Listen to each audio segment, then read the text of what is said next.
ఇది కరెక్ట్ ఆన్సర్లు చెబుతుందా? ఏదో గూగుల్ సెర్చ్ మీదో చాట్ జీపీటీ మీదో ఆధారపడి ఆన్సర్లు ఇచ్చేస్తుందా? దీన్ని తేలిగ్గా తీసిపడేయకండి. ఈ ఏఐ టూల్ చాలా తెలివైనది. అడిగిన ప్రశ్నలకి ఏదో జనరల్ సమాధానాలు చెప్పదు.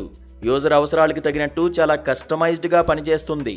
అంటే మీ ప్రొఫైల్ ఏంటో, మీరు ఏ జాబ్కు వెళ్తున్నారో దానిని బట్టే సమాధానాలు ఉంటాయి. మీరు ఈ టూల్ వాడే ముందు మీ రెజ్యూమేని దీనికి అందించాలి. అలాగే ఏ జాబ్కు మీరు అప్లై చేస్తున్నారో చెప్పాలి. మిమ్మల్ని ఇంటర్వ్యూ చేస్తున్న కంపెనీ ఏంటో కూడా తెలియజేయాలి. ఈ వివరాలన్నీ ఈ టూల్ గుర్తుంచుకుంటుంది. అందువల్ల కంపెనీ వాళ్ళు మిమ్మల్ని ఏదైనా ప్రశ్న అడిగినప్పుడు ఏదో జనరల్ ఆన్సర్ ఇచ్చేయకుండా మీరు అప్లై చేసిన జాబ్ని బట్టి, ఆ కంపెనీ తాలూకు వివరాల్ని బట్టి అనుగుణంగా ఆన్సర్ని మార్చి చెబుతుంది. అంతేకాదు మీరు గతంలో చేసిన ప్రాజెక్టుల్ని కూడా దృష్టిలో పెట్టుకుంటుంది. ఉదాహరణకి మీరు సాఫ్ట్వేర్ ఇంజనీర్ అనుకోండి, మీరు అంతకుముందు చేసిన ప్రాజెక్టుల ఆధారంగా సమాధానాల్ని మారుస్తుంది. అందువల్ల ఆన్సర్లు ఎంతో న్యాచురల్గా ఉంటాయని ఈ కంపెనీ వాళ్ళు ఈ టూల్ని గొప్పగా ప్రమోట్ చేసుకుంటున్నారు.